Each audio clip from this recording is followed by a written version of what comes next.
I'm Mike Wallace. I'm Morley Safer. I'm Ed Bradley. I'm Peter Avelka. I'm Ethan Eibach. And I'm Grant Hubbard. These stories and more tonight on the Bison Overtime Show. The date was March 21st, 2025. That was the first episode of the New Age Bison Overtime Show. It was on that day that we started something special here at BIN. Our concept for a show has evolved into something that is watched by hundreds and reaches thousands. We have made 36 episodes, interviewed players and coaches, covered the Summit League tournament in Sioux Falls, and along the way, have produced content that we are very proud of here at Bison Information Network. That being said, we've been sitting on a bit of a secret here for about a month here at Bison Overtime. That is, we were nominated for the Best Sports Program at the 2026 Student Production Awards, which are a part of the Upper Midwest Emmys. We did not win, unfortunately, but we congratulate the students of Wisconsin, Eau Claire, and Iowa for winning their Crystal Pillars. We were humbled and honored to be nominated, and we hope to win it next year.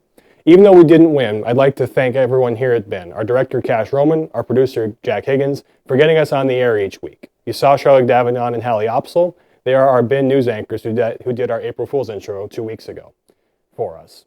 Jack, Cash, Charlotte, and Hallie are the executives here, and they represented the show at the Student Production Awards in St. Paul. We thank them for all they do for student media on campus, and we want to thank them for all the work that they do. We want to thank you, Bison Nation, as well. Our show wouldn't be as good without our viewers. We love this university, we love this show, and we love the people we get to do it with. So thank you all so much.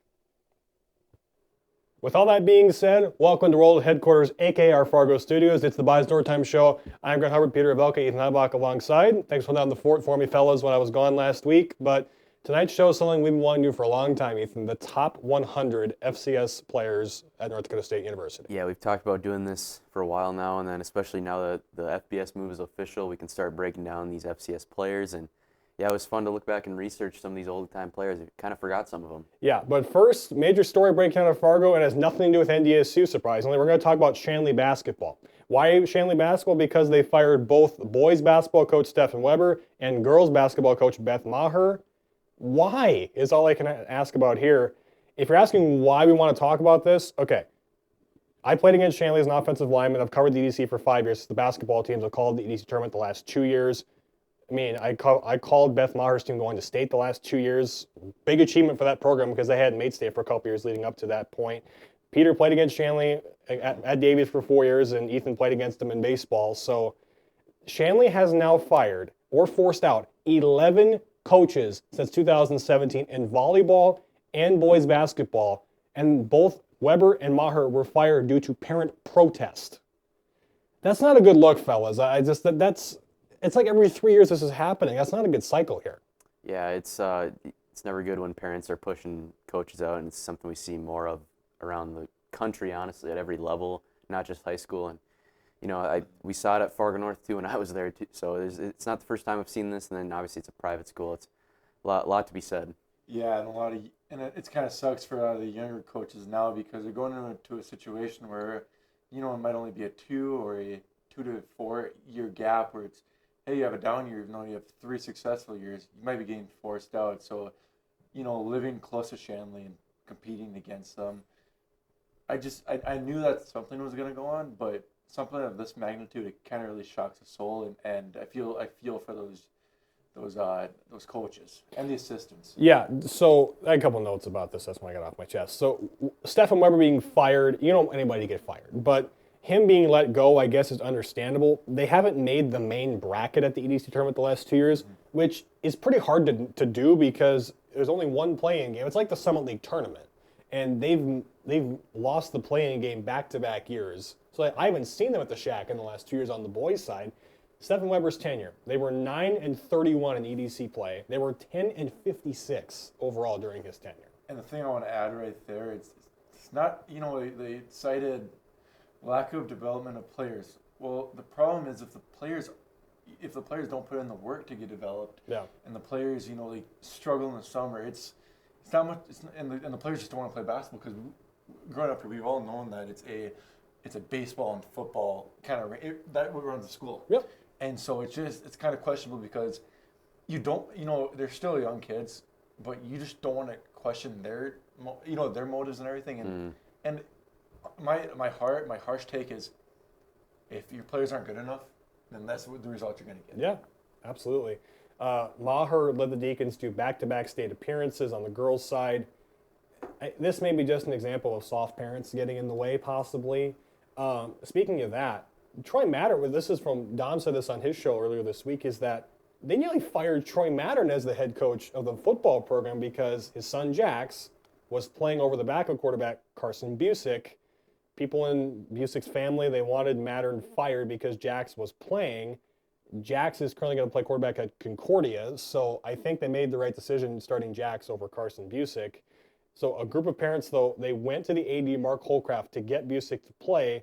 The problem is that Troy Mattern, he reports to the school president, Michael Hagstrom, not Holcraft. So there's where that rub came into play. So no changes made at quarterback or head coach. By the way, Mark Holcraft, no prior experience as an athletic director or dealing with high school kids. He's a real estate guy who's the athletic director at Shanley. So if Shanley parents think it's easy to coach 15 and 19-year-olds and they can just step in and do it themselves, and numerous parents are stepping in and forcing these resignations. We saw Jada Taylor on social media step up for Beth in support of her, but this cycle at Shanley is ridiculous, is all I can say about it. Yeah, it's really unfortunate because I feel for those athletes. It's always hard getting the news that your coach is gone and you don't really know what the replacement's going to be. And so that's where my head is at, because personally I've never been in any of those meetings where I've had a coach pulled or anything. But it's just really, I think it's really hard mentally for the athletes to comprehend it. Yeah, and I think hammered it there. It's like the players, you filter through new coach every year. You're already going from like your ninth grade level to JV to varsity. You don't want to change too much as you go. And how do you build a program if you're not going to hold a coach more than 3 years? That's what I ask. Yeah, so we'll transition from high school now to college. We'll start with women's basketball because transfer portal is in its season right now. Yeah. But women's basketball, good news. 10 players announced they're coming back. That was last week. I said our newscast last week. 10 players are coming back. That includes Coonan, Asp, Schiller, Marissa Frost is coming back.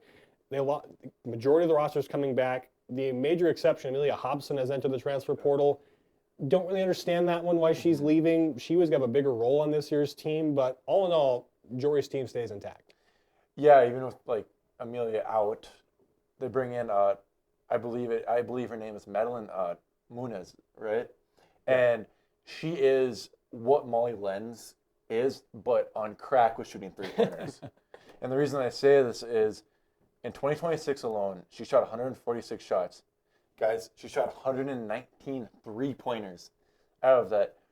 My main takeaway on her is her efficiency is not the best, but guys, that's what we want. We want somebody who's not scared to shoot that three-pointer. Yeah. And so I love the move. I am so glad that, hey, we are going to rebuild this thing. Not rebuild, but we're going to reload. Mm-hmm.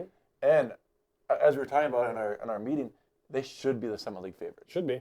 Yeah, and not to mention she's also 5'10", so she's taller than Molly Lenz. So it's gonna be fun to see what this team brings next year. Yeah, men's basketball, on the other hand, the rule of thumb, gentlemen, if you're on the All-Summit League team, you are as good as gone. The last team that was intact for the most part was St. Thomas. Mm-hmm. Well, they got torpedoed as well. They lost Noah Minasali, Nick Janowski, and Isaiah Johnson Arrigo are all in the transfer portal. That's just the way it is nowadays, but some former Bison have found new homes. DeMario Wheeler-Thomas will head to Boise State, got $700,000. That's pretty good. Mm-hmm. Trayson Anderson, we will have lost that bet on him going to Nebraska. He's going to go to Butler instead. No news on Noah Feddersen or Travian Carson yet, but Emil Skuda, Portland State? I don't get it. It's a struggle because he would have been starting this year, this upcoming year, and he would have – it's either that or he would have been that first man off the bench. Mm-hmm. And you go to a situation like Portland State where it's like rough arena, rough fans, and maybe he just wants to, go back on the West Coast. But from a move standpoint, I thought he found a home here, guys. Yeah, I thought you too. Where does in 10 years where does he go for homecoming? That's my question. Is this his fourth school? I think so. Yeah, you're not. No one's accepting you. That's just. I just don't get it. I think he said he's going to start next year. I think he was on the verge of cutting into the starting lineup if an injury happened this year, this is the one I really don't get, especially for Portland State. He wasn't getting any big money. No. So the Bison lost 7 guys in the portal. They got 2 back. Caden Tate will transfer to NDSU from Des Moines Area Community College. Averaged 10 and 9, was Defensive Player of the Year in his conference. went 33-3 last year at that Yep. school. That's pretty good. And then Jack Robinson, 6'6" wing, is transferred to NDSU from Wisconsin. Played 30 games for the Badgers over the last 2 years from Lakeville North High School. Number 4 recruit in the 2024 class. He was up for Mr. Basketball that year. Yep. That's the kind of talent you want coming out of the portal. Yeah, and playing the AAU scene in the Midwest, and having the majority of my tournaments in the Minneapolis area.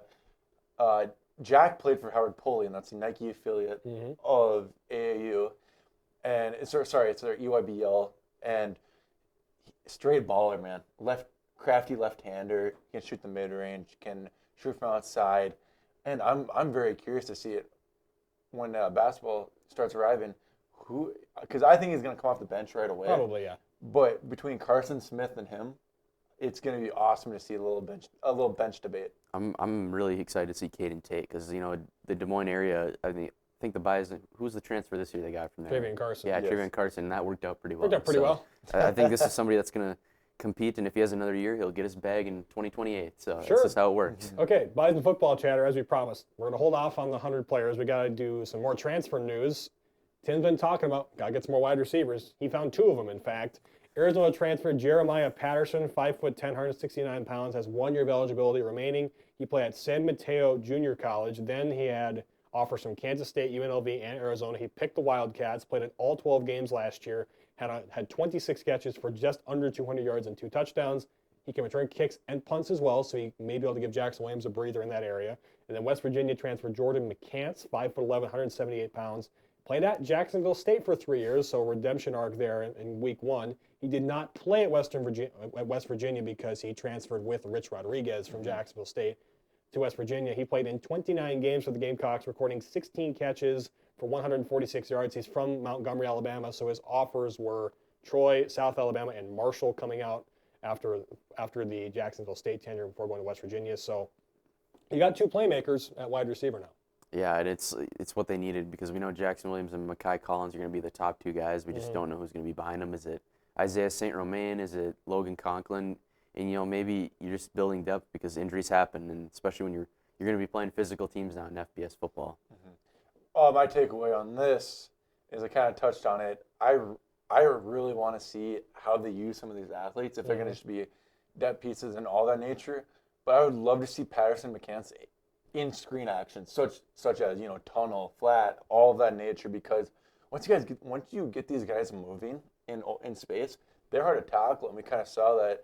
Not with McCants this year, but with Patterson, he looked outstanding, and not like crazy outstanding, but to the point where he's going to be a solid contributor for this Bison receiving corps this year. Yeah, they need wide receiver depth badly because for the Bison, their top 7 wide receivers returning this year combined for 34 receptions. Jackson Williams had half of those last year. The other 17 were divvied up between Collins, Logan Conklin, Isaiah St. Romain, John Gores, and Kate Osterman. You need some experienced guys to be there, and they now have that in the receiver room.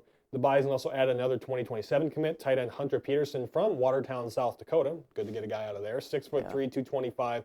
Air Force was other FBS offers, so slowly but surely the 27 recruits keep coming in, and this is a man of a tight end they're getting here. I think this is a great example of what we said a couple weeks ago here. It's like if the Bison are going head-to-head with the Jacks, they're going to win that almost every time. And this kid's, he's a South Dakota kid, so it's not just the local thing. He picked the Bison for a reason. I think it's because it's the higher competition.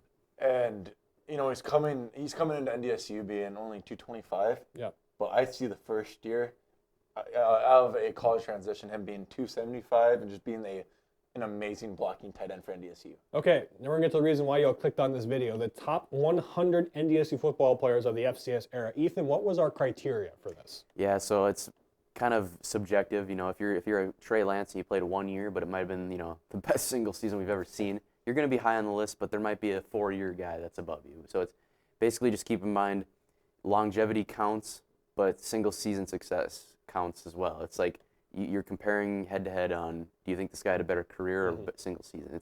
It's subjective for sure because it's going to be hard to do for the college sports, but that's basically our criteria. Yeah, some have said on Twitter this is impossible, but you guys ready to give the impossible a shot? We're going to try. All right, first 10, here we go. 100 through 91. Rajah Nelson, 99, Kobe Johnson, 98, Cole Karch, 97, Trent Fraley, 96, Pat Pashal, 95, Jake Cava. 94, Aaron Steidel. 93, Marty Brown. 92, Mason Miller. And 91, Ryan Drevlo. So 100 through 91, what's our takes on this side? Yeah, I think you're seeing a good mixture of what I just said. Some guys that had longevity and some guys like Marty Brown, he had one really good year. If he plays 4 years at NDSU, he might crack the top 25. Yeah, that's how good I think he is. But, like Mason Miller, he played 4 years. He started for 2.5 because of the injury. And Aaron Steidel just plugged up the middle. I like the guys like Jake Cava and Raja Nelson. They stuck around for their full career and they get on this list. That's basically what I got. Kobe Johnson probably could have been higher too if he would have came back for 23, but tried to come back and they didn't let him. Nope. I see it that we have. I'm glad that we rated Raja and Jake Cava in this list because they're the glue guys. They brought a lot to the program. They're one of the veteran presences, and like you said about Marty. Marty was one of the best running backs I've seen at NDSU. Yeah, for sure. In a single season, so patient hitting the holes. I mean, he was a Jerry Rice winner. Yeah. So that an award criteria, and he was in that. And Mason Miller, must reward the lineman. Yeah. 4 years developed here, like Ibach said, 2.5 years of being a starter. It's challenging to rank these guys, but experience plays a huge part. I think we forget Pat Pashaw also was an NFL Combine invitee in 2010. One of the more forgettable Combine invites, but he was there and he actually had a not bad showing at the Combine. All right, next group of guys, 90 through 81. 90 will be cornerback Josh Hayes. 89, wide receiver Travis White. Number 88, Joe Lardino, the linebacker during the transition era. Marquise Bridges, number 87. Number 86, Griffin Crosa, the all-time leading scorer in NDSU history. 85, Josh Babich. 84 is four-toed Adam Keller. 83, Jake Kubis. 82, it's only fitting he was a champion 5 times over. Jordan Champion at 82. And then as a return specialist, Jaden Price at 81. So let's start with Jaden Price and go from there. Why is he listed as a return man, not a corner? I think he's simply the best punt returner NDSU's ever had, other than, you throw Marcus Williams. We tied the school record for punt return touchdowns with 6 of them. He had a lot of really big ones, too. I mean, you think of the one in the spring season against Illinois State. That was just a spark. And he had never returned punts before that game, if I remember. I maybe practice or whatever, but he had the one against USD to blow it open in the quarterfinals. I love that we're giving some special teams some love here. Adam Keller obviously was, him and Crosa are 1A and 1B. Obviously Keller had a better leg, but they both were inside of 40. They weren't missing. And Keller had some pretty clutch kicks. And then, you got 2 guys from you called it the transition era. I love that because Travis White, obviously one of the better receivers. And it's a shame that those guys never got to play in the playoffs because of that transition period. And good thing it's not really a thing anymore. And then I really think Jordan Champion's one of the more underrated corners because nobody passed on the Bison because they didn't have time. Yeah. And if they did, Champion was there. Him and CJ Smith, we'll see him later in the list here. But and then the one last guy I want to touch on, Jake Kubis. I mean, talk about a Bison through and through. A lot like Cordell Volson came back. He came back next year actually, and in that 23 year had a great year, and he was on an NFL roster. He was at the Giants. Yeah, he made as much as he could with the talent that he was given. Like, I think mine's going to be short and sweet. All these players, return specialists, kickers, and DBs, underrated in their Bison term. Yep. Jaden Price, electric every time he touched the rock. Josh Hayes, you touched on Champion being underrated. Josh Hayes was underrated. And then Griffin Crosa. He's memorable to me because of all his tattoos. I was like, oh, that's a kicker right there. If I ever kicker swag to the utmost. Yes, and then Kubas, great player all around, and he 100% deserves to be on this list, and very underrated because yes, he came back, but he also championed being on an NFL roster. People forget about Marquise Bridges. One of his first starts, 2 of his first starts were in the playoffs. He was thrown to the wolves against Sammy in 17, and then in the championship game against JMU. A great James Madison team. He stepped in and was great. Again, love that we have Joe Lardino in here. He was on the team that beat Minnesota in 07. That guy would have shined had the playoffs been around for that team in 2007. Next list of guys, 80 through 71 on our list. 80 is tight end Noah Gindorf. Number 79 is defensive end Cole Jurek. 78, punter Ben LeCompte, player of the game in 2015 quarterfinals against Northern Iowa. 77, he wasn't here long, but he was good while he was here. Braden Thomas, Landon Leckler's at 76. Tight end Kevin Vodlin at 75. Center Tanner Volson at 74. Running back Lance Dunn checks in at 73. Justin Frick at 72 at defensive tackle.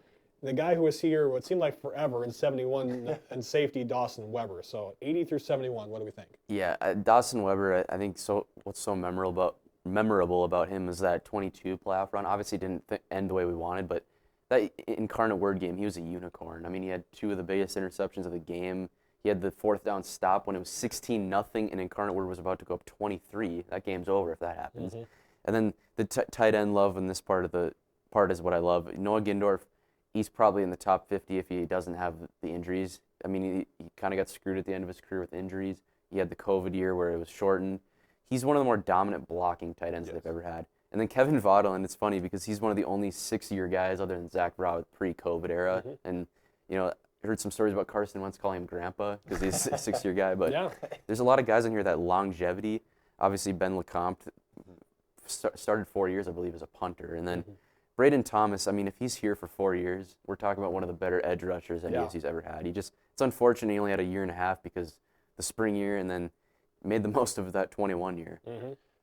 Dawson Weber, so memorable. Yep. Every time he put on that helmet, you just knew Ball Hawk Central. Growing up and growing into my body was like, I wanted to be like Noah Gindorf. Just a big dude, could block, and every time he caught the football, it looks like it's like the ball. You couldn't find the ball in his hands. He's like Gronk. Yeah, exactly. You get rid of those knee injuries and the ankle injuries. He's, like you said, definitely higher. But Braden Thomas, man, I don't want to put him in as a what if, but if he gets, one more year, he skyrockets. Mm-hmm. And because he's just a dominant force off the edge. They had to send so many people at him. Yeah. All right, next group here. Let's go 70 through 61 on our list. Number 70 will lead it off with tight end Joe Stuffle. Number 69, linebacker Mike Maresh. Defensive tackle, the biggest characters in NDSU's FCS tenure, Nate Tangway at 68. The old car, Warren Holloway at 67. 66, Austin Kunert, one of the old centers of back in the day. 65, Cole Heckendorf, again, transition guys at wide receiver. Cole Payton checks in at 64. Tyler Roll at 63. 62, linebacker Preston Evans, big on the 2011 title team, and then one of the most clutch receivers in NDSU history, 61, RJ Urzendowski. So that's 70 through 61. Break it down. Yeah, I think starting with Joe Stuffle, I mean, he probably wasn't the most talented tight end they've ever had, but he's up there. And the big thing with him is that he was so clutch in big situations. I mean, the national championship catch against Montana State, he basically led the team, and he was top 3 in the team with catches for the last 2 years, I believe. And then people forget he got thrown to the Wolves kind of when Gindorf's injury came about after the Arizona game, and he started all of a sudden, made the most of it. And Nate Tangway might be bumped up 15 spots because of his personality and his personality only. He was the pure just vibes guy, team guy, and he had a huge pick in the national championship game. I still remember sitting there. I'm like, did he catch that? There's no way. And he did. And then the 2 receivers, I mean, Warren Holloway and Cole Heckendorf, very early Division I days, both top 5 in receiving, I believe. Heckendorf, I know for sure is. And then Cole Payton, another guy where it's like, if he was a starter if Cam Miller doesn't exist, this guy is probably top at least 30 because he gets to start for 4 years. Just a physical freak. And Tyler Roll, we all love him. This is a pure Bison. Obviously, some people don't like his play calling. 2023, man, he had one of the best offenses in FCS. Air it out. That's what that offense was. Urzendowski, that is Mr. Clutch. And when you needed it, you threw it to Urzendowski no matter what. For me, I think RJ should have been a little bit higher just because he has so many moments in NDSU history of being the clutch guy, being the safety blanket for a lot of those quarterbacks. Cole Payton, like you touched on, yes, give him a year. He's probably higher on the list. But Holloway, oh man, if you're talking pioneers of NDSU football, he's up there. Not a lot, and it's kind of hard because at NDSU it's always, what do you guys say? It's probably a 7 to 10 run pass ratio, probably back. But with him, it's like, yeah, we got some guys, we got some threats, we got everybody on the outside, and then Preston Evans, the type of tackler you want on your team. Yep. And he can play a little bit of coverage too. A little bit. So, I mean, it's only going to get harder ranking players from here. You can make the case that Roll should be a lot higher. I think you absolutely can make the case. I think just because of the Minnesota game alone, people are going to think he should be in the 30s for what he did. It's one game, unfortunately. He did have a great career. Urzendowski is a guy we probably could have had higher as well. I mean, think of that 2014 playoff. Oh, man. run. He was a freshman. Right. South Dakota State, probably the best throw Carson ever made was in Yeah. that game against South Dakota State. I think he had a touchdown in almost every game of the playoff run. Well, Or got close. Yeah, and the catch against Illinois State. I mean, it's 3rd and 10. All out Wentz blitz, just by throws the it way. up. Yeah. Well, Illinois State. Illinois State, the all-out blitz doesn't work. It never works. Look at the national championship this year. But Urzendowski, I mean, it's almost like in 15 he kind of just. I mean, they didn't really throw the ball a ton because Stick was in. Right. 16 he came back, had a great year. In 17, I mean, he had some big catches that year. I mean, you think of the one-hander against Youngstown State, and that was an overtime Saved the game. Yeah. And then James Madison, he had a couple catches. He was just all around a great receiver, and especially towards the end. And his first year probably might have been his best year. Yeah, true, honestly. All right, 60 through 51. Let's get to that part of our list. Number 60, Coulter Boyer, one of the more forgotten defensive, like how good he was in the early FCS run. Like he was a senior in the 2011 team. 59, Steve Walker, one of the first quarterbacks other than Peyton on the list. Walker at 59. Jalen Sundell at 58, Super Bowl champion, nonetheless. 57, Cole Wisniewski, spent his last year at Texas Tech. He'll probably be drafted next week. Yep. 56, Ben Elfson, played with the Vikings for a little bit and is now a coach on Kevin O'Connell's staff. Jalen Allison at 55. 54, Andrew Bonnet. You could really put any position for Bonnet. Played fullback, tight end, H, slot. I think he played everywhere. James Kaiser at 53, a safety converted to linebacker, was a damn good linebacker at that. Jimmy Football at 52, and then Ramon Humber, again, no more forgotten linebackers of that transition era. He's at 51. So 60 through 51, what do we think? Yeah, I mean, I want to start with Andrew Bonnet because this is Hunter Lipke before Hunter Lipke, just maybe a little slower. I mean, this guy hurled the guy. Lipke never did that. He could catch, he could block, he probably could have thrown if they needed to. He could run, he could do it all. He could have been the fridge. Yeah, he could have done anything they wanted. James Kaiser was like a lot like Jackson Hankey, just plugged up the middle, did his job. No really flashy plays, just did his job.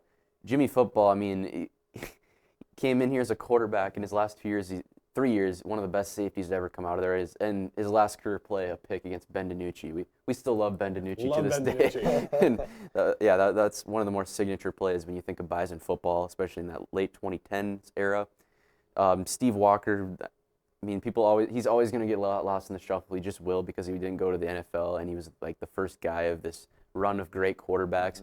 He's still in the record books. I mean, he's still up there with all the passing yards. And Cole Wisniewski, if he comes back in 2025, he's probably in the top 35, 30. He's one of the best raw athletes. I mean, he was an All-American as a freshman, as a linebacker. He moved to safety and he was flawless.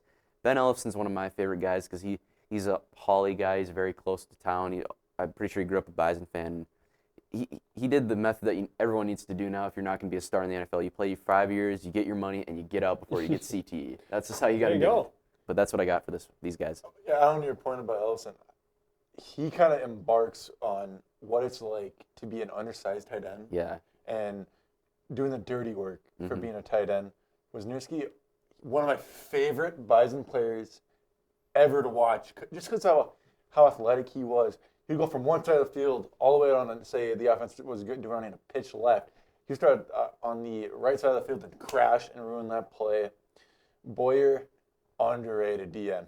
Yeah. I totally forgot about him. Had a really good, one of his best seasons, 13 tackles for loss and 10 sacks. Just an amazing all-around. And Sundell really commanded that Bison offense. And now, look at him now. Yeah. Super Bowl champion, and he's probably going to get paid soon. Yeah, you said about Walker being lost to the shuffle. He was the last quarterback to not get drafted who was it's played it somewhat in the NFL because Jensen at least made a camp with the Dolphins. Yep. And then it went Wentz, Stick, Lance, Miller, Peyton. They've all been either drafted or played somewhat in the NFL. Walker never got that opportunity. No. But again, he has the Sam Houston game to look at. He's got the Minnesota game to look at. He made some memorable plays. He's just never going to get the love that he should, unfortunately. And I want to say this. I think if there's no transition period, I think he gets at least one ring because those Bison teams, 06 and 07, are in the mix. He might fighting back on that is like those App State teams were so and the FCS good that it's been tough. Yeah, from the FCS to your point, from 2000 whatever, let's just say 2013 and before, it's not even the same league as it is now. Correct. And even through the Bison's like late era of dominating, it's like App State was there. Montana was actually good back then. No offense to them. Their playoff, I think, 17 years straight they made the playoffs at one point in time? And Old Dominion was here, I believe. And, Georgia Southern. There's so many great teams. And to add to Ethan's point, App State provided one of the biggest Yeah. upsets of all time against Michigan. So, yeah, FCS ball has changed for the worse just because a lot of teams are getting better. But yeah, Walker plays, and they're in that they are fighting, they're competing, and they probably make a deep run. So it could have been App State and NDSU in the 07 championship man. game. So you had two teams that beat Big Ten schools, Michigan and Minnesota, playing in an FCS title game. We would have been single digits. Now, would Walker would have won a Peyton? Probably not, because of just how good Armani Edwards was in college. Yeah. But it's still the biggest what-if story is what if that 07 team was eligible. And he would have at least gotten some playoff games where you could make your signature moments. Every quarterback in NDSU history has a signature moment in the playoffs. It's always how it is. Jensen, Stick, all of them. He would have had some type of play. The Bison would have hosted games. He would have had something, and that's what kind of keeps him down on the list. We also could have answered the question like 4 years earlier, can the Bison beat Lehigh? I mean, Yeah. remember that was a big thing in 2011. Yeah. Oh my God, can we beat a Patriot League school? Now we're just like, we beat And them. we're in it again. Can they beat Hawaii? Yeah, And can stuff they beat like Hawaii? that. Right. All right, next group. Let's go 50 through 41 on our list. At number 50, guard Nash Jensen, 49, Jackson Hankey. He said, I'm not redshirt, I'm playing 4 years and I'm out of here. They were 4 great years he played. There are 2 Zach Johnsons on this list, 48, the guard Zach Johnson, 47, Levon Perry, freak in the middle. Nick Schomer at 46, the safety from another transition player. 45, King Fraser, transferred him from Nebraska and was excellent as an understudy to Crockett, then took over for a year. 44, Logan Kopp. 43, Dylan Radens. 42, Brian Schatz, interior force. And 41, Craig Dahl. We're getting to the upper echelon of guys here. Yeah, we're getting into that tier, like right below the best ever tier. Yep. I mean, you got guys like Hankey and Kopp are very comparable to me. Neither of them were outstanding athletes in college football terms. They were just rocks in the middle. And Kopp for me is going to be up there forever just because of those clutch plays. I mean, people forget the East Tennessee State interception he had, and that was an ugly game, but they won it. The South Dakota State interception will go down in Bison history because that ended that streak of losses. Kopp was just such a clutch player, and Nash Jensen, I mean, he played like 15 years for NDSU. Yeah. I mean, he played forever, and it didn't go out the way he wanted to, but he made his way into the NFL for a little bit. Now I believe he's like in the staff in some way. Some way, yeah. So Don't know what yet. Yeah, but. he loves the game. And hey, if you're on X, go follow Zach Johnson. This guy is the ultimate Twitter troll for a former Bison. And then the 2 guys that plugged up the middle, Levon Perry and Brian Schatz. Brian Schatz, they both have their signature play. Brian Schatz sacking Aaron Bailey in the end zone to clinch the game, and Perry his fumble 6 against New Hampshire when it Or was, his decapitation of Zach Zetter in That- 2012. that Both too. of those are really good. And Craig Dahl, by the way, I mean, that's somebody who could have been higher on the list, but he started, as the guys at the forum said, he started the run of NFL guys. He did. And I actually almost got to see him play with the Giants against the Vikings when they were at TCF, but he got a concussion the week before, so that sucks. But yeah, he was just a great, outstanding player. And Dylan Radens, obviously, Dylan Radens is one of the more forgotten draft picks the Bison have had. Trey Lance's left tackle. Yeah, people just forget that. And he was Easton Sticks his last year too. And that 2020 team that would have been the all-time team, he would have been the left tackle. And fortunately, we didn't get to see it. I like to call all these linemen Mr. Reliable because you have Jensen who plugged up the middle, helped a lot of those rushing games and rushing holes. You look at Dylan Dylan, he's one of the best. He was the best man. I mean, with a bunch of those quarterbacks, a lot of those quarterbacks weren't getting touched because of him. Logan Kopp, amazing. Yep. Just a total role model for all those younger players. And then Jackson Hankey, I like to call him like the cowboy because you just knew he was 4 years done. Let's make this thing happen. Yeah. And then Craig Dahl, like you said, NFL run. Yep. And he kind of really pioneered. And I know I used pioneered, but I'm using it again because one of the best safeties of all time for NDSU, and just a veteran presence. Yeah, for sure. Yeah, it's a shame that Frazier, the 1 year he really got to start was 16, Yeah. where he had a pretty decent season, but again, they lost in the semis, and people are going to forget just how good King Frazier was. Perry and Schatz, they have those memorable plays. Like Brian Schatz, another personality that you always think about. Yeah. Again, Brian Schatz, again, I think about that play late in the game. The Bison are playing 8 in coverage. It's a 3-man rush. He whips the guard and sacks one of the most athletic quarterbacks we've ever seen. Like Bailey was just standing still. Yeah, It's crazy. you talk about some dome erupting plays. The Perry fumble 6 where Yes. the game was practically about to be over because New Hampshire wasn't good. But They did lead in that game, surprisingly. yeah, and then the Bailey sack. I mean, that was a game where one of the few times during the 5-year run of national titles where you thought this might be the end here. They could lose. And they could lose. Northern Iowa wasn't scared to come to the Dome. No. That ended that game. And then King Fraser, another thing to add to that is Dome erupting plays. That game-tying touchdown against JMU, I know they lost, but that place exploded when he scored that touchdown. Speaking of exploding, 40-31, Bruce Anderson has one of those that you'll never forget in terms of kick returns in 2015 against Northern Iowa in that same game. So 40 is Bruce Anderson, number 39. The other is Zach Johnson, checks in at 39. Matt Duratzik at 38, part of that first national title team. 37, C.J. Smith, another cornerback. 36, Spencer Wagee. 35, Eli Mostart. 34, the star of that 2011 team, DJ McNorton at running back. 33, Trey Dempsey. 32, Cordell Volson. And 31, Travis Beck.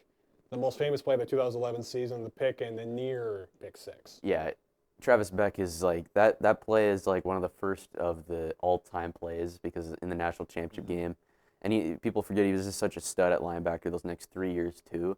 And then Cordell Volson, I mean, he is the Mr. Bison. He's up there with Tyler Roll of guys that grew up, I want to play for NDSU, and then they did it for 4 years. Trey Dempsey's one of my favorites. I mean, he had so many signature interceptions. He was one of those guys that came back on that 17 team where like you want to go out on top because he didn't the year before, one of those seniors, and he did. And then DJ McNorton, it's like it's getting to December, we're gonna peak now and have a great run there. Bruce Anderson's just like that.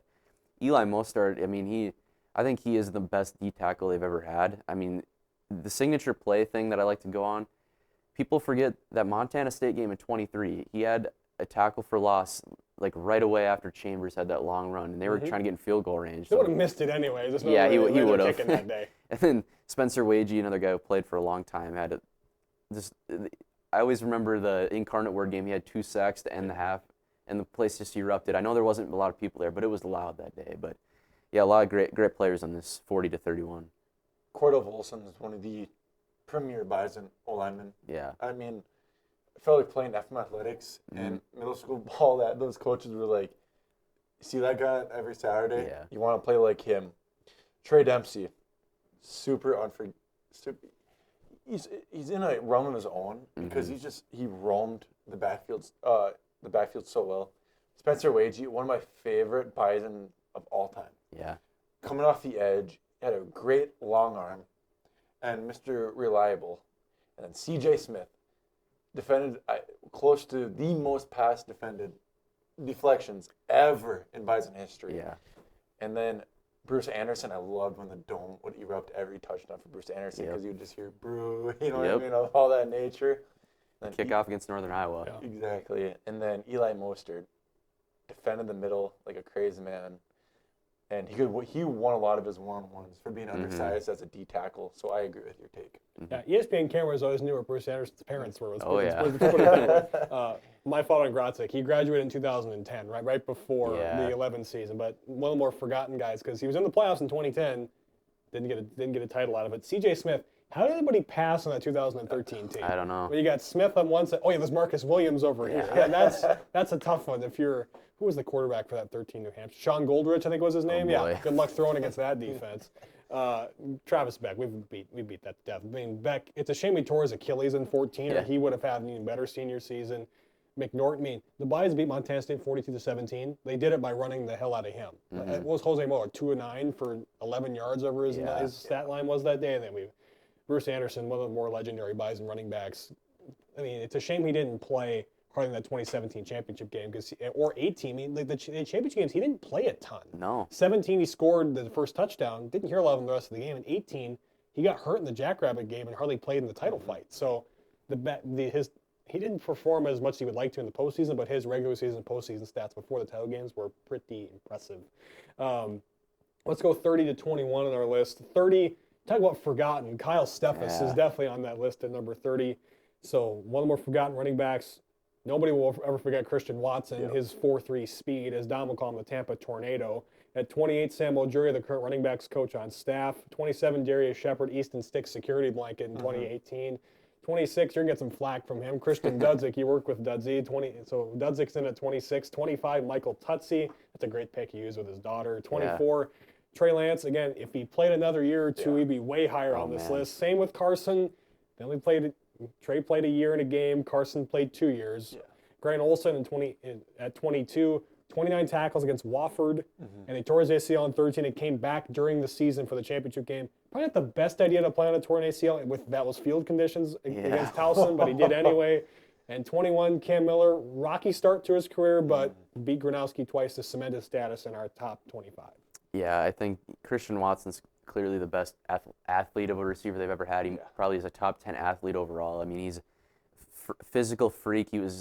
He looked like a man among boys in FCS football. He did not belong at this level, and thankfully he's here. But Sam Ojiri, he's a fan favorite of a lot of people. I mean, the signature run in against Georgia Southern, he had so many great plays. The Northern Iowa run to take the lead. He wasn't the biggest guy either. He just did the most with what he had. And Darius Shepard, the security blanket. I mean, he wasn't going to beat you with his speed, really. He wasn't going to beat you with his physical presence. He caught the ball. And that's what you are, a receiver. Christian Dudzik, obviously, I mean, him and Tutsi, two guys that were slightly undersized, and they just did the most what they had, and they were starters for 4 years. Tutsi, I had to use this picture because he was the ultimate, great. It's so good. Ultimate teammate, ultimate family guy.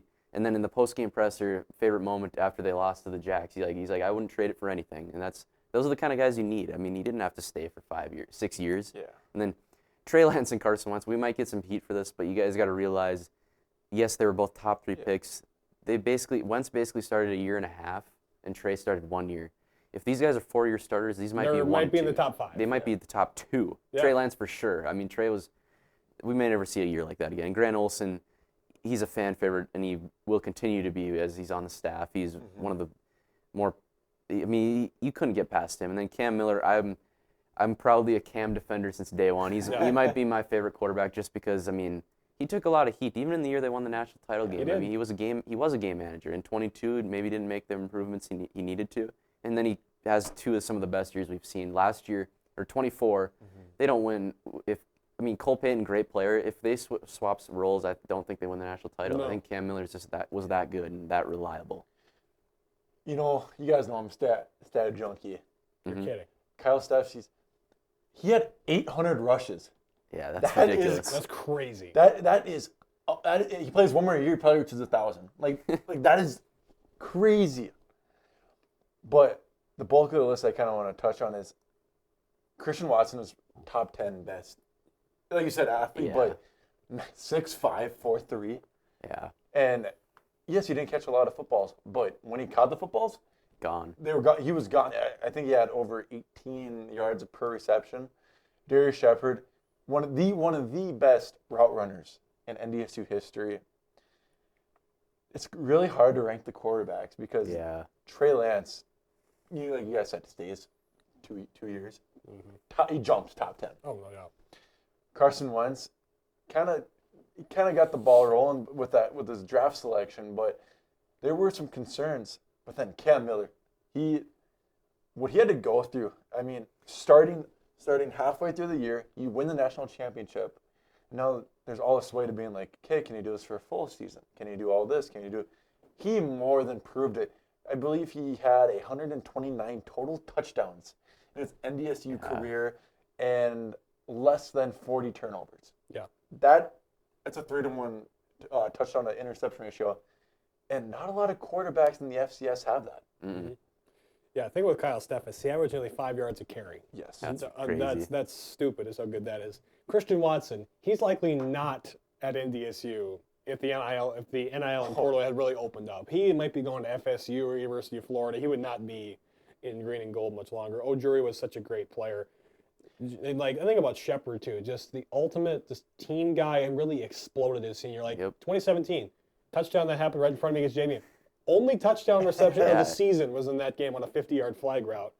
Tutsi, ultimate family guy, you guys touched on that. Again, Trey and Carson, we're going to get heat for that. That's because of where they're at, but it's all right. And then the 3 quarterbacks in this list might be my favorite section. And it's not the top 10. These guys were so good in their own right. And Sam just gets forgotten about. Yeah, he does. It's like because Crockett showed up in 13 and that would see you later. It's like guys, we're forgetting the main tailback. the guy who kind of got the domino effect rolling for those NDSU running backs. Yeah. All right, let's go 20 through 11 guys who my just favorite. outside of the My top 10. favorite. Number 20, Nick DeLuca. Only thing he lacked was ball security against Eastern Washington. Other than that, he was fantastic as a linebacker. Number 19, Carlton Littlejohn, the current defensive ends coach at NDSU. 18, Zach Robb played 6 years. How many times did Anish Shroff say? He has metal plates in both collarbones. Yeah. How many times he said that? 17, Gray Zabel. I think his rookie year in the NFL tells you all you need to know about Gray Zabel at NDSU. Joe Mays, kind of a safety linebacker hybrid, did a little bit of both during his time. 15, Greg Menard. Injuries really derailed his career. He had 39 sacks at NDSU, but he missed a whole year in 17. He tore his ACL in camp, I believe. It was in 17, yep. 14, Bryce Lance. It was 2 years. It was 2 glorious years as a starter at NDSU. Jabril Cox, like I said, if a missile wore 42 and was green and gold, that's Jabril Cox. I can still remember him lighting up, was it McCaster, Youngstown in overtime? Shoots the gap and blew him up like a 6-yard loss. Cody Mauck, another great personality. Has he learned to play the fiddle yet? Because that wasn't very good in 22. We got to work on that. And then Derek Tuska, Warner, South Dakota native, one of the South Dakota guys. We're lucky to get out of there. I think he still strip sacked Keaton Heidi at the end of the 19 game, but we'll never know. But this is a good list here, 20 through 11. Yeah, the edge rushers here, these are guys that nobody was blocking. I mean, you talk about the NIL era, these guys would have been playing for Michigan or somebody. I mean, these guys are just that dominant. Greg Menard, he was playing on a bum knee his whole last 18 season, and he still was unblockable. And Derek Tuska, I believe he was either Mr. Irrelevant or like the second to last pick. So he had a great career at NDSU. I love the linemen on this list. Gray Zabel and Cody Mauck, guys who had great personalities.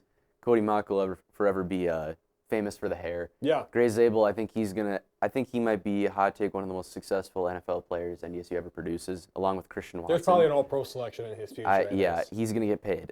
Yeah. Jabril Cox, you talk about somebody who I think he stays his last year if FCS plays the fall season. I think the only reason he left is because he wanted to get drafted that 21 year. So that's why I think he stays up here. He just was he was a senior as a freshman talent-wise. He was just that good. And then Bryce Lance, perfect combination of talent and then 2 years of you just couldn't stop him. I mean, we saw it all the way through, and he came out of nowhere. Just a great story. And the linebackers on this list, Carlton Littlejohn forever will be remembered for that Georgia Southern game and the block. DeLuca had unbelievable years last year, and he played basically without a shoulder against Iowa. People forget that, and he got his redshirt year with the 17 year. But yeah, and then Joe Mays speaks for himself, one of the best ever. We're really getting into this list now. We're getting into the heavy hitters. And your linebacker's point is nobody could block these guys. Yeah. Derek Tuska, what I was so shocked when he didn't get drafted, fifth round, because that dude was a freak of nature. He could line up inside, outside, twist, do whatever you want with them. He was getting to the quarterback. Nick DeLuca in a realm of his own. Yeah. That dude was a straight baller. He knew where the football was at all time. Zach Vra, my favorite receiver of all time for NDSU, just because he's a combination of everything: speed, route running, and he could jump and get a jump ball occasionally. Gray Zabel, like you said, all pro selection in the near future. Yep. You can do it. You can do it all. And as we watch the NFL season, he would pull, he would do traps, he'd do everything. And an underrated aspect of his game was he could pass block. Yeah. Better than Will Campbell, I would say. Mm-hmm. Yeah. And then you look at Cody Mauck. Cody Mauck, so many great memorable moments. He moves inside in the NFL, but being that tackle for NDSU, he was one of the most agile and aggressive linemen of all time. But Jabril Cox, that dude was blown up holes. Mm-hmm. Just understanding, hey, how to play the game of football, reading everything, and most underrated aspect, he could drop back in coverage. You'd get balls, and he would meet the running back in the hole before the running back could even hit the hole. Yeah. I can only talk about when I say this. This will be a 50-yard attempt. Blocked. Yeah. That's all I think about when it comes to Carlton Littlejohn. Zach Vra, the 2015 catch against Western Illinois, goes over the guy's back. I think it was a Sports Center top 10 play. I can't remember what number it was, but It's a shame more Bison tackles get kicked inside the guard, because I think Zabel Yeah. could play tackle in the NFL, be really, really good Still at might. it. You never The know. problem is with the Seahawks, Charles Cross is a pretty damn Yeah. good left tackle, and Nate Lucas is good on the right side. So he Yeah. kind of has to play inside, but playing next to Jalen Sundell, I think he'll take that and run as far as he's concerned. You guys hammered him all in the ring. Nick DeLuca is still one of my favorite backers, just how athletic he was and how good he was during his time in NDSU. And Menard, injuries, unfortunately, that 2017 season, or that sack record could be his if he didn't for sure. get hurt in 2017. And again, why was Giancarlo Volpentesta starting over Bryce Lance? Can Matt still answer Or that? Jake Lippy. Or Jake Lippy? Yeah, Jake Lippy, my God. But Bryce Lance, again, it's a shame. The last memory we have of him was with the article in the Spectrum we wrote, was him walking off the field with his head down, because he had one catch in that game. It was a 75-yard touchdown catch. No one's going to remember that because they lost the game. Unfortunate. I think, I talked about NFL caliber. I think Bryce Lance, Watson, and Zabel, and then Mock 2. Obviously, he's coming off an injury. Those are the guys that are going to produce in the NFL. Quarterbacks, it's so up and down. You just don't know what's going to happen.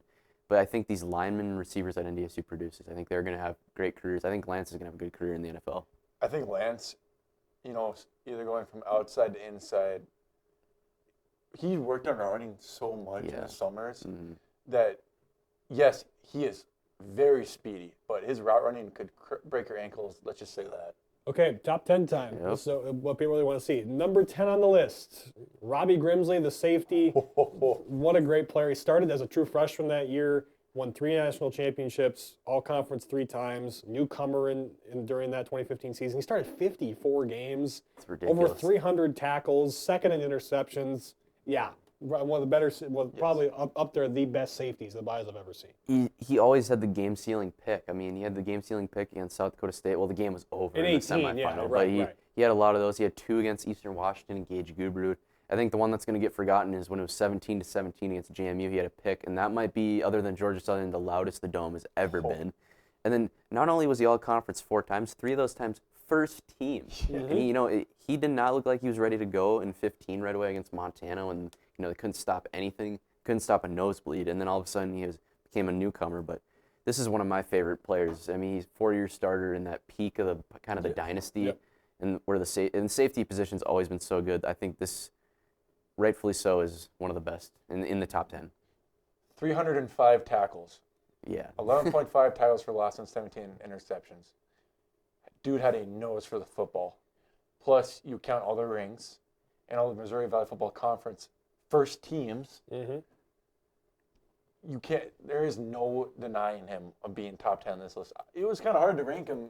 It was kind of hard to be like, he is top 10 for sure, and he'll be remembered for so many of those game-sealing interceptions. Yes. When you use the term running back to Tim Paul, we may have to ask him about this. When I say running back, who's the first guy you think of? My guess, it'll be this guy. It'll be John Crockett. It'll be the first guy that will come to Tim's mind.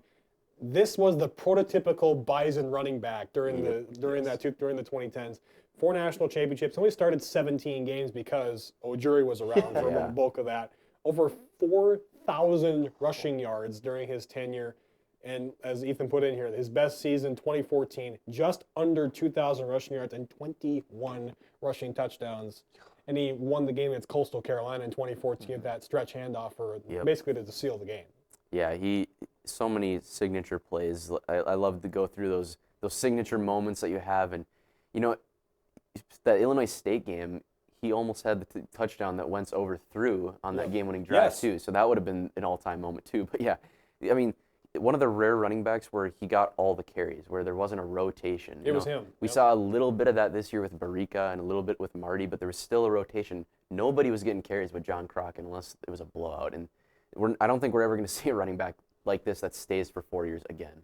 Now that you mentioned that, he had close to 2,000 yards as a running back, but guys, how many games was he pulled out of the early third quarter, fourth quarter, because they're beating teams so bad? Yeah. He could have had immense numbers. He could have Melvin Gordon numbers at Wisconsin. 21 rushing touchdowns, remarkable. But like you guys, Ethan, you hammered it. Yeah. You go to in this time, you go to Shields, you're going to see it and you go to tailgating, you're going to see so many people rocking this jersey because it's John Crockett. It's John Crockett. Crockett I think in my eyes, he's one of the most popular not even a running back, players of all time. In Fargo, Michael Jordan, LeBron James, John Crockett. Crockett. That's what you think of we say 23.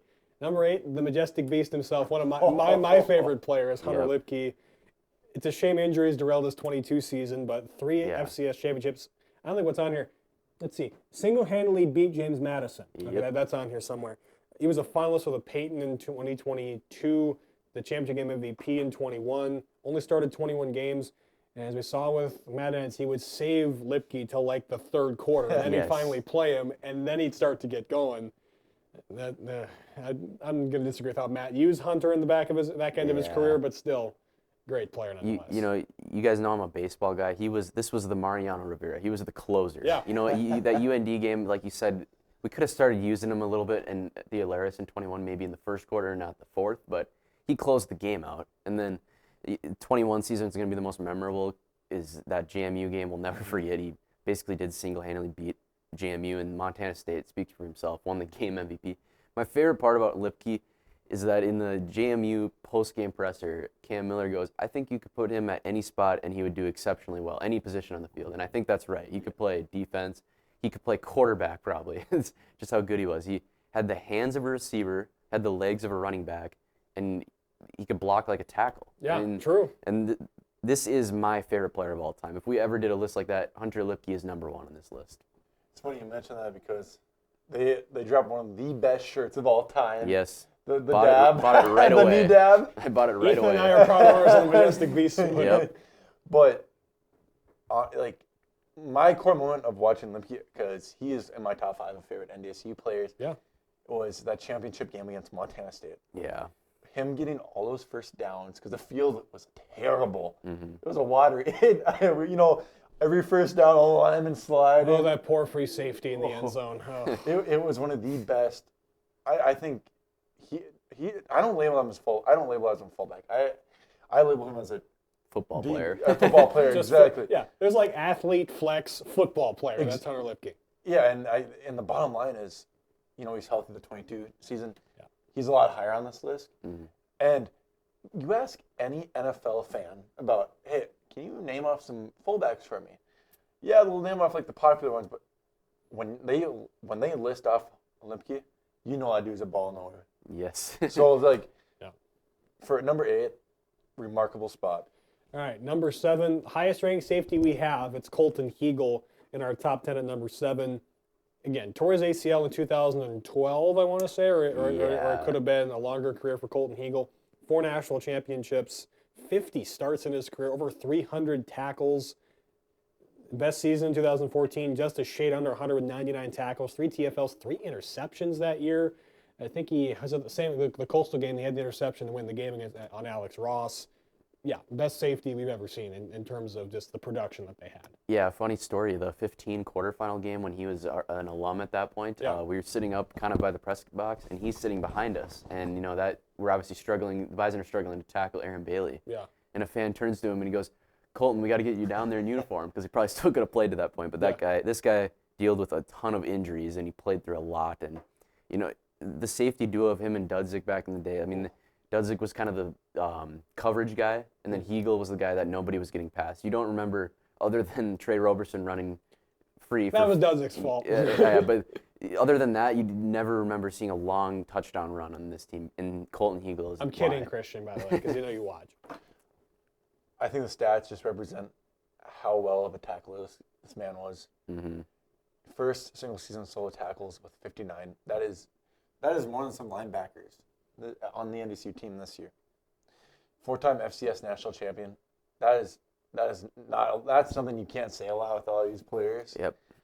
And he was the backbone. Nothing was getting past this guy either in the line of scrimmage, or you got someone streaking. He wasn't going there.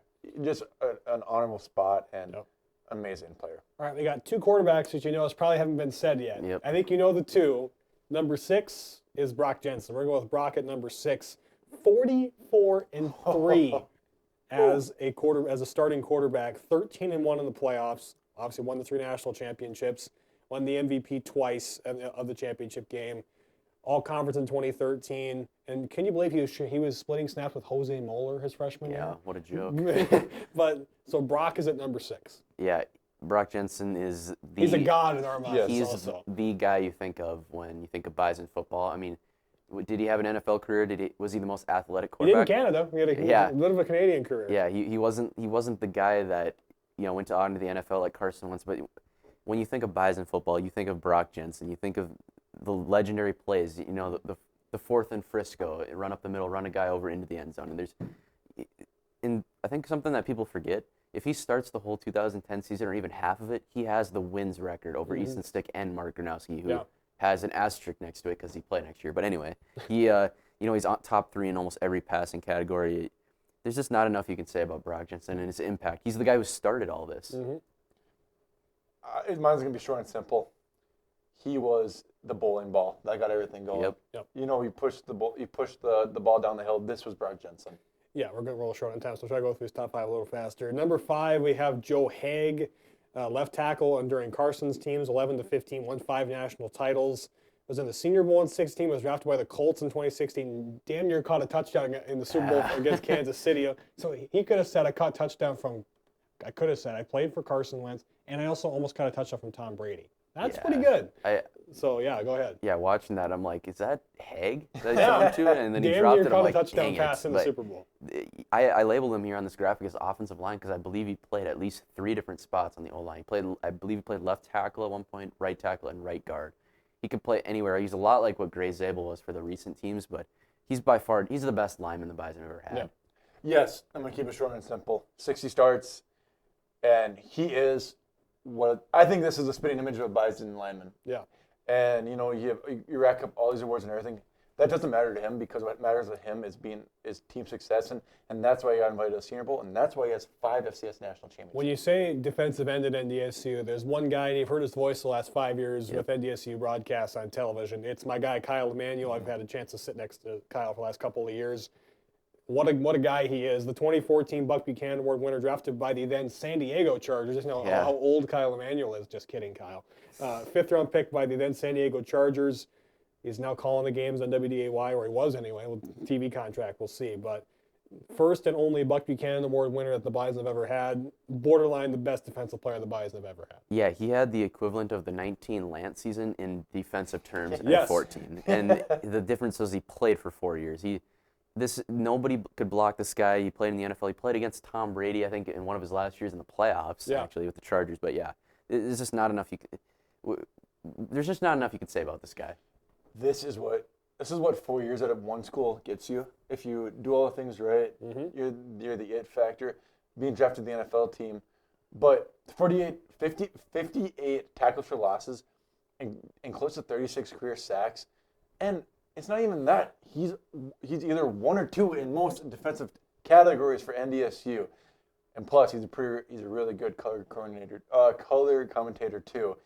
And then, as I'm gonna like a broken record, 4 FCS national championships, and he is the best defensive player. Our next guy won 4 as well. Maybe a hot take that we have him as the best quarterback we've ever seen. It's Easton Stick is rated our number 1 quarterback. He's ranked number 3 on this list. 49-3, has the wins record with Mark Gronowski. 13-1 in the postseason. 2-0 in the title game, of course. My God, was he impressive. He should have a Peyton to his name, but Duck Hodges got in the way in 2018. I mean, just efficient. He was the prototypical. He was 10 of 15 for 180 yards. He somehow threw for 2 touchdowns, and that was just all he was about. That's probably why he doesn't have a Peyton, but that's why he's the best quarterback we've ever seen. He was what Cam Miller was in 24 for 3 years. His first year, he had to figure it out a little bit. But, if people want to argue this one, who do you want at quarterback when you want to win a football game? It's Easton Stick. He went 49-3, and he beat Iowa. To start 3-0 in that 2016 season with that schedule, hard enough. And then in 18, he was a different animal. He was just a whole other player. Should have won the Peyton. He's the best quarterback. As a redshirt freshman, yes. He comes after Wentz breaks his wrist, doesn't lose a start. That's incredible. Yeah, didn't bat an eye. No, not at all. Go ahead, Peter. Really short and simple. The best quarterback in NDSU history, but man, game manager. Yes. He knew time, the clock. He knew everything. He knew the ins and outs of the offense. And I think there was times during the year where he would correct the lineman and correct the running back and be like, yes, you go here. Remarkable 49-3 record, 4-time national champion. And he came in at one of the most influential times because he gained the ropes from Wentz. And he was just so reliable. That's all I'm going to say, because if argue with the wall, NDSU fans. The guy, when you say, what's the mold of a Bison offensive lineman? That's Billy Turner. He's our number 2 selection. Was Brock Jensen's left tackle, 4-year starter. I mean, he played against Kansas State and was one of the best players on the field. Yeah. And that's crazy. Won 3 FCS titles, drafted by the Dolphins, played 10 years in the NFL, played with left tackle for the Green Bay Packers for a little point in time. Yeah, that's when you think Bison offensive lineman. Just ask Tim this as well. When you say Bison offensive lineman, who's the first guy you think of? He might say Billy Turner. Yeah, and when I said Joe Haig, best offensive lineman, but this is the best tackle, the best pure tackle that the Bison ever had.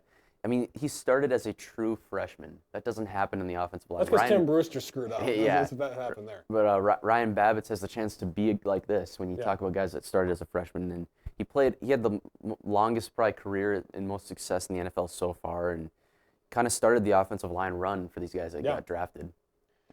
He had all the tools.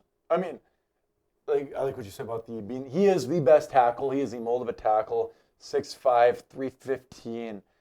Had the punch of John Jones in the UFC with the defensive ends. Yep.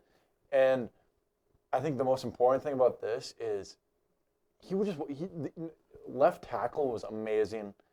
But like you guys said, he spent a decade in the NFL. So give him my props to Billy Turner, an amazing athlete, amazing player, 3-time FCS national champion. And as a sophomore, he made the Missouri Valley Football Conference as a starting tackle. That is hard to do in the best FCS conference of all time.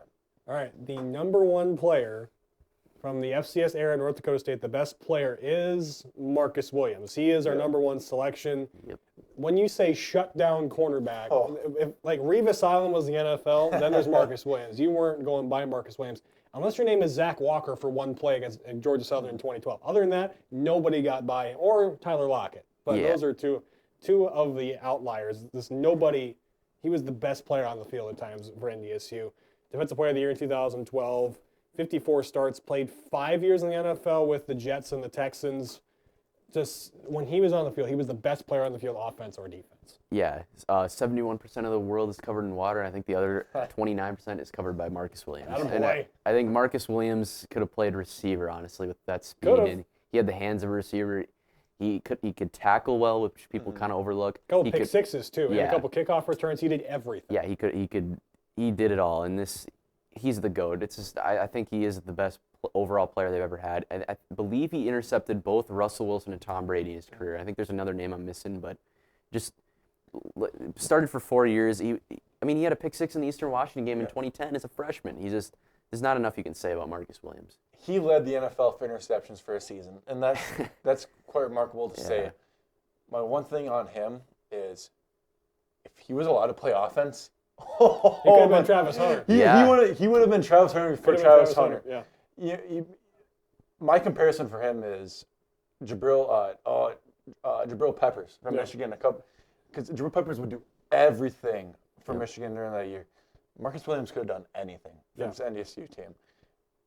Punt return, touchdowns.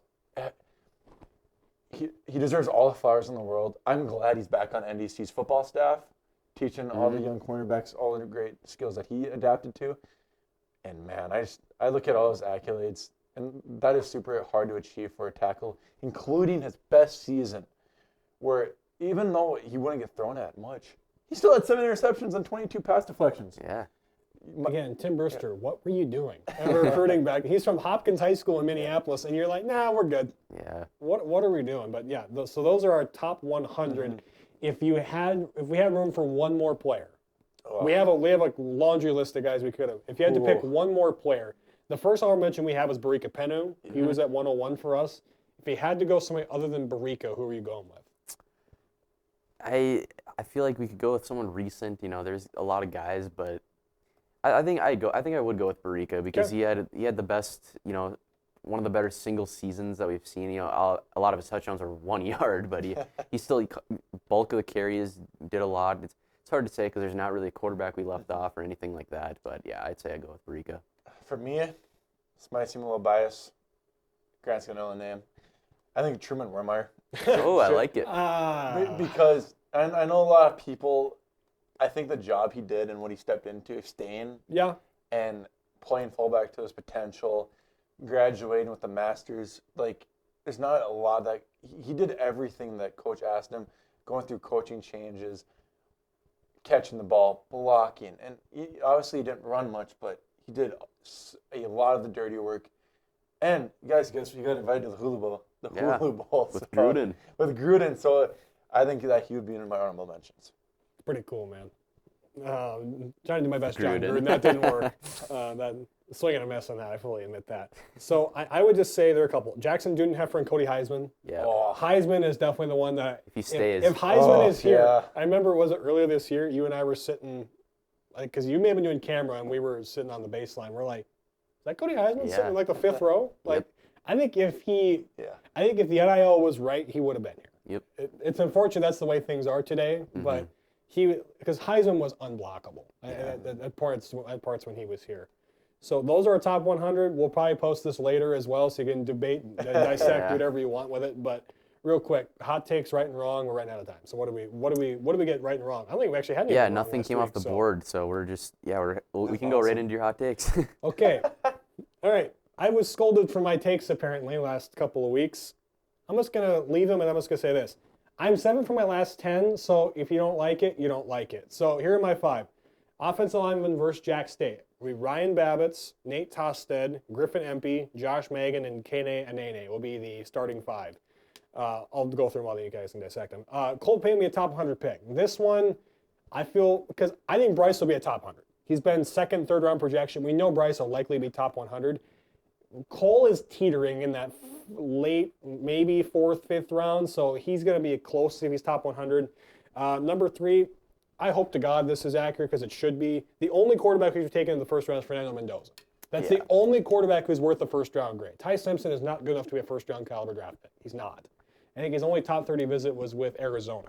So unless the Cardinals are desperate or they're just wait till the 2nd round. Like Simpson will be there in the 2nd round. There's no way to reach for him. So I think Mendoza is the only quarterback who gets picked in the 1st round. Jack Strand, I think he gets drafted. And there's been a lot of buzz on X, and not just like Mike McFeely, but like national sites. Like he can get drafted, we feel. So I'm going to go with him getting drafted. And then this one I was trying to search for a 5th one, so we're going to go with this. There will be 5+ trades in the 1st round. National reporting says this could be a heavy trade year in the 1st round. So it's between around 4 and 6. Some would say 5+ because Jeremiah Love is out there. People really like him in the draft. So those are my hot takes. What do we got? I personally, I'm super stoked to see Nene.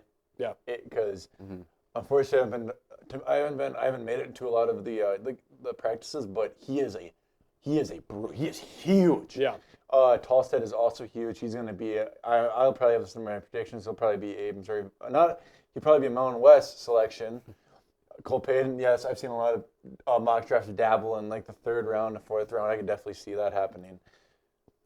I'm kind of skeptical on the 3rd one. I do agree that there is no quarterback besides Mendoza that should get picked in the 1st round, but I could definitely see like teams trading because it's been a lot of notices that teams want to trade up or out of the 1st round because there's not a lot of popular selections this year. I could definitely see Ty Simpson being like that 30th pick, the 30 whatever. Jack Strand, I would love this. I think this would be super cool for the school across the river. And it would just be awesome to be like, Jack Strand, more awesome. The hard part for me is the 5+ trades. That's a lot of trades in the 1st round. Yeah. But like I said, there's been a lot of news surrounding that. The picks from 15 to 30, 32, there's a lot of like 2nd round graded players and a lot of injury concerns. So I could definitely see a lot of teams moving out. I'm gonna go right to left here. The 5+ trades one, I think this happens for sure because we know this 2027 class is absolutely loaded and people want to get picks for that draft. And then Jack Strand, he probably should. I don't know if he will. I think if he does, it'll be like a Mr. Irrelevant situation, which never a bad spot to be in, no expectations. Mendoza, this one, I agree with both of you. This should happen. My only concern is, by the way, Ty Simpson is I thought he was a moron for going in the draft. I think he's smart now because this is such a poor quarterback class. Yeah. Now he's inflated to a second-round talent. You know, last year or next year, he might be 5th, 6th round. Mm-hmm. And then Cole Payton, a lot of people I see have him on top 100 big boards. That doesn't mean you're going to get picked that high, but I think he very easily could. I think he has the talent to. The offensive line one, I think that you hit this one. This is going to be a perfect one, I think. I don't see anybody else sneaking in there. I think Magging gets scooted into right guard. That's the only change, really, that I see happening. All right, so remaining schedule, mock draft show next week. So Yep. I'll be wearing a Vikings jersey, so I don't know what Peter's going to come in. So It's going to be interesting. We'll figure that out. Week after, 2026 college football preview, FBS preview for us. Be So- something new for us. So excited, guys. And then final show, team preview, deep dive in the Mountain West. Maybe have an interview. We'll figure that one out. Go follow us on X. 634 followers, so that keeps going. It keeps going up and up on the day. So thank you for watching. We'll sign off here for everybody in the back, for Jack and Cash and Charlotte, Ethan and Peter here on the desk. I'm Grant Hubbard. This has been the Bison Overtime Show. Horns up and go Bison. We'll see you next week.